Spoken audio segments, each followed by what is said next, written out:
Hello, Nigeria. Welcome to another exciting episode of the Issues on Voice of the People TV, where we bring you the most important and pressing issues shaping our nation today. I am your host, Jerry, insisting that elections must be decided by the will of the people rather than calculated political shortcuts. Human rights lawyer Dele Farotimi warns against the illusion that replacing one leader with another will magically fix the nation's problems, arguing that without structural reforms, Nigeria will remain stuck in a cycle of failure no matter who occupies Aso Rock. And the African Democratic Congress fires a sharp accusation at the EFCC, alleging that the anti-graft agency has strayed from its mandate to become a political hit squad for the ruling APC, targeting opponents while shielding allies. Stay tuned. After this short break, we'll dig deeper into these topics and more. Don't go away.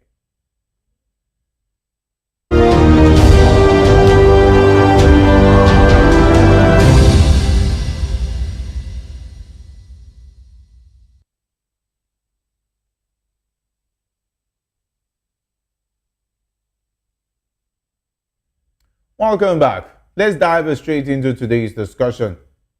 The Arewa Consultative Forum has dismissed the idea that the North would support former President Goodluck Jonathan's possible 2027 presidential bid solely because he can only serve one term. Decision preset. Reports suggest some PDP leaders are considering pairing Jonathan with former Kano State Governor Rabiu Musa Kwankwaso for the 2027 elections. Baba acknowledged that political realignment and consultations are ongoing, but cautioned that these are early moves in a long political race and is too interested contenders to compete in transparent primaries will strengthen the party and revive its tradition of internal democracy, describing the PDP as a platform meant for all shades of opinion and aspiration. Today I'm delighted to be joined by two esteemed guests here in the studio. We have Dr. Peter Anosike. Dr. Anosike is a philosopher, development economist, and best-selling author. He is also an erudite commentator on economy, finance, politics, and power. Great to have you join us. Thank you for having me.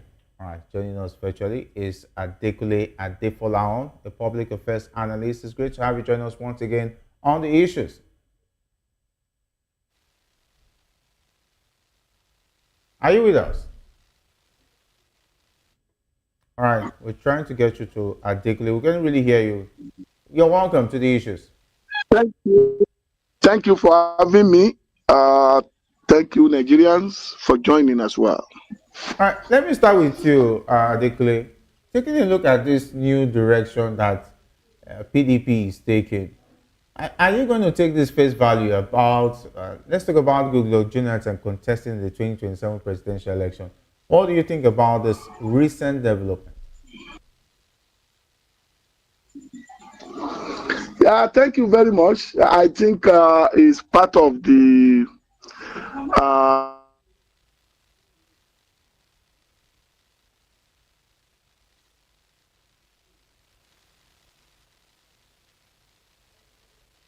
people start from that premises.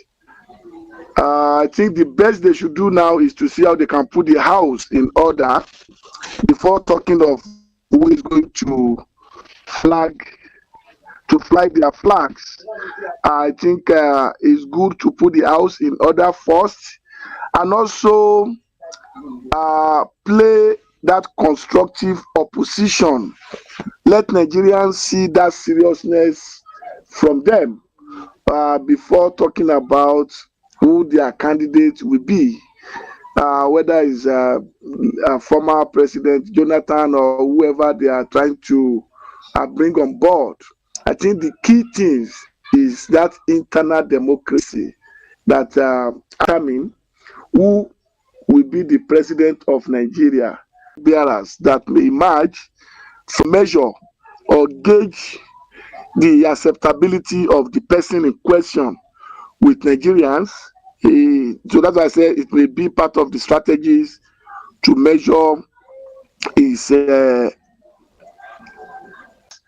as president, and also looking at the role that is currently playing in the sub-region in terms of peace mission to various countries in the sub-region as well as at continental level for both ECOWAS and African Union, Ghana, while I was with ECOWAS election. For me, I see this as a joke taken too far. Understand? It's the hand of Esau and the voice of Jacob. APC is behind all this. So, when did they know that a PDP needs to be rebuilt? All APC want to do now is to stop, to give other people impression that PDP is bouncing back. Therefore, that those that remain now shouldn't go over to ADC. That's the game that is going on. Understand? That Jonathan is coming, Jonathan is going to run, the North is going to accept him because he's going to run for only one term. Understand me?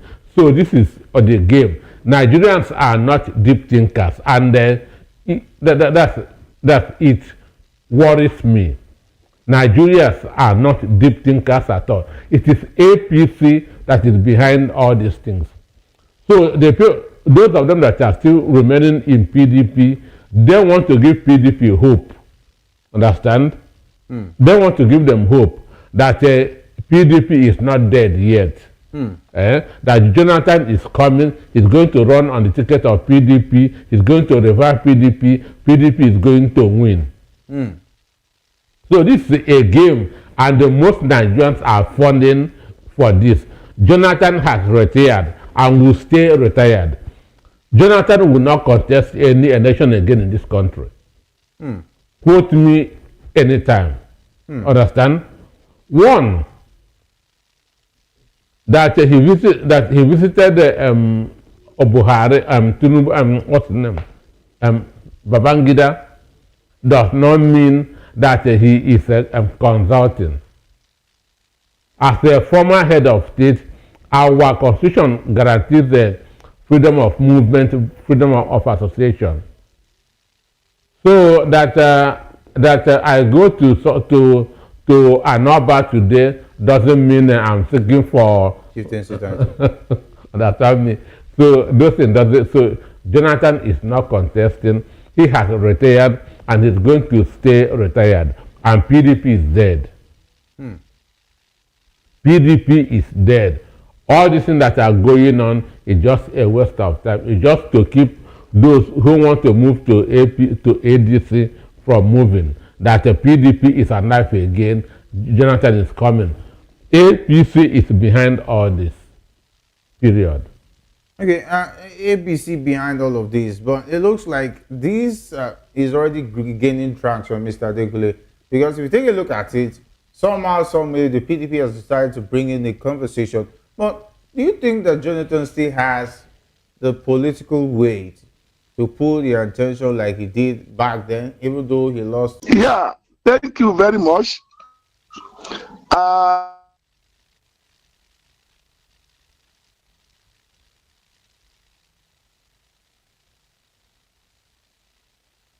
Remember, I mentioned in the 2024 general election in Ghana, he was part of a Commonwealth Election Observation Team. He represented the group of eminence. And with the current role that is playing at the regional level and continental level for both AU and ECOWAS, I think it will be difficult to drag. I don't think he will make himself available to be used for all what we are hearing, what we are seeing. So I can tell you that I'm not in such a way that they are popularizing it because of the current engagement is doing at continental and regional level. So 2027 is Nigerians versus whoever. So it is Nigerians that will determine politicians will be shocked in 2020, come up in 2027. All right, surprise. Let me take a look at PDP. You've just made mention of this as just the handwriting of the APC cooking up a lot of distraction. Do you think the distraction is working out? Because if it's that way, this calculation after she has openly come out to show support for the current president, does it not make a mess of all the talk that Jonathan was going to run in 2027? They have agreed, understand me, that since Jonathan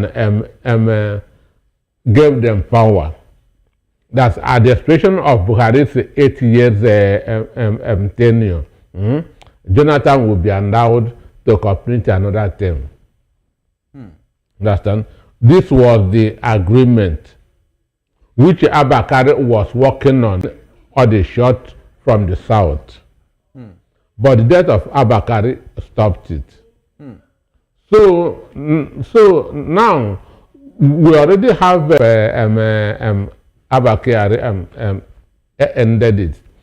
So now, and in 2011, as a President Jonathan even win Lagos State, to show you that Tinubu just allowed it because he was supporting Jonathan then. It was only Aribo Sonda, who was the governor of Osun State then, who said, I will not be part of this agreement. And Aribo Sonda delivered the Oshaiks. He now has peace. Understand me? Between June 2014 till he handed over, Jonathan was in hell. Understand? The security report he was being given at that point in time, many of them being magnified. Understand? He will not want to go through that again. So he is happy where he is now. And the President Jonathan is showing support because Buhari sees a lot of her illegally acquired properties, which Tinubu has secretly released to her. Understand me? So they have no other alternative than to queue in and understand. So Jonathan knew the game that is going on. Understand? So he has had all this news since last week, but he will not want to counter it because he know where the string is being put from. Could he be silently showing interest? Showing interest of what? Of running? Because his silence. He's not. Wait. You are missing this point. Okay. He's not. He know the people behind this Jonathan is coming propaganda. That's why he has not debunked it since. Assuming that it is just coming from PDP, he will have debunked it immediately. But he knows that the presidency is behind it. So he just wants let this propaganda continue. Because he too know what did they want to achieve. In 2023, which party was he? Did he attend any PDP meeting?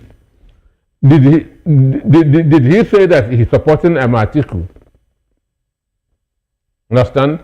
So what is he know what is going on, and secretly he is in bed with Bola Ahmed Tinubu. Why would he be in bed? Okay, definitely you just made mention of situations that could put him in such a line to be in bed with the president. And of course, we all know who votes, most especially in the north. Who votes, most especially in the north. As who the people vote for is concerned. Emphasizing one word since we started emphasizing this program. But the northerners who are majorly, they have right to voice out what will come out and say whatever they want to say? Will they be at the polling booth in Guru local government when people will be voting in the northeast? Will they be at Gusamala in Borno State when people will be voting? So they have right to say whatever they want to say. It is in 2027 because it's not Arewa Conservative Forum that are buying bag of maize or bag of beans for anybody in the north. People are working with stress. I mean that not any pressure group in the country. Last election 2023, the Yoruba affect beyond group of people organizing press release in Kaduna, organizing press release in Kano, where the core voters are in the interior. So I think you see the way Nigerians will protect their votes in 2027. It will look as if it has never happened before in Nigeria. So Arewa Conservative have right to say whatever they want to say as a pressure group. In active politics for what? Is it that those in the PDP, like you rightly said, is actually pushing again, but are they living in? They want to create they want to resurrect a dead object. So they want to create. But the truth is that maybe Adekunle did not understand The question. your question very well. What Arewa Consultative Forum is saying is what Adekunle is saying. That it is Nigerians that will determine who will win. Or the issue is this. Jonathan resigned from politics after he was chased out of office, because that's the right word. Understand? He disappointed a lot of people like Orubebe. Yeah. I don't know how old are you were at that point. I definitely was really active. Definitely, I even voted in that election. I don't know how old you were, but you were seeing when Orubebe was at INEC office. Yes, when he was protesting, I was really worried that day. Protesting, Jonathan had already accepted the defeat. Understand me? Which is a cowardly act. Understand? So he disappointed and he was chased out of office, and he will not want to go back there again. As I said, what is happening is just they want to create a momentum in PDP as if something is happening, calling people who are on their own.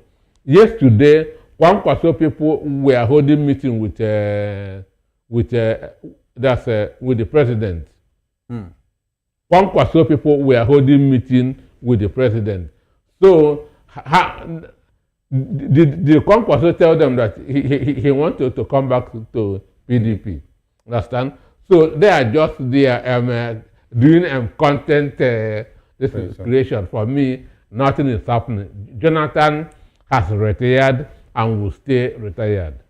All right, let's talk about human rights lawyer Dilip Farotimi, who has dismissed the speculation about the former President Goodluck Jonathan's return to frontline politics, insisting Nigerians' problems cannot be solved by leadership changes alone. Farotimi argued that without addressing the country's deep-rooted structural flaws, no leader, no matter how capable, can deliver lasting change. He recalled how Jonathan was heavily criticized and removed from office with promises of national improvements, yet the same issues persist. Farotimi warned that recycling political figures like Jonathan or removing President Bola Tinubu without systemic reform would only maintain the cycle of failure, emphasizing the need for institution building over the search for political messiahs. Farotimi questioned how a leader vilified in 2015 could now be rebranded as a savior in 2025. He argued he urged Nigerians, to focus on building enduring systems rather than being distracted by political personalities. I think Farotimi has said a lot of things, institutions, because that has been the question. Is Nigeria ready to build institutions that will last and, of course, stand the test of time? Because everything we continue to see along the political circle is building on political parties and the personalities, not institutions that will even supersede them. It used to be like that back in the days where we had the likes of the Awolowos, the Zigs, and of course the Akintolas and so on of this world. But that is no longer the case in this new political. That we can get it right. And I think our policymakers, the politicians, are aware of this. They are just trying to run away from the reality on ground. And I give you an example. We are in 2025 of August, and we are still running on 2024 budget in Nigeria. Is that not a systemic failure for government that come with mandate election to let you know that they are not ready to improve the system, because we are engaged in a lot of less prioritized items. A government that want to spend 712 billion to reactivate military 5 or thereabouts, when countries in Africa committed to allocate 15% of our resources to health. So you will see that we are not there, and we are not even moving along that line to be there, where service delivery will be prioritized to Nigeria. Universal Basic Education Commission was established as an intervention agency to close the gap of education in both primary, secondary, and tertiary institutions.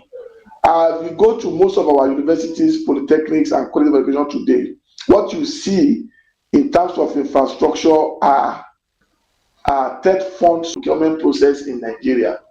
Up to today, Yar'Adua assented to the Public Procurement Act in 2007. The first provision of that law says Public Procurement Council should be inaugurated by the President budgetary allocation process. Look at the superhighway.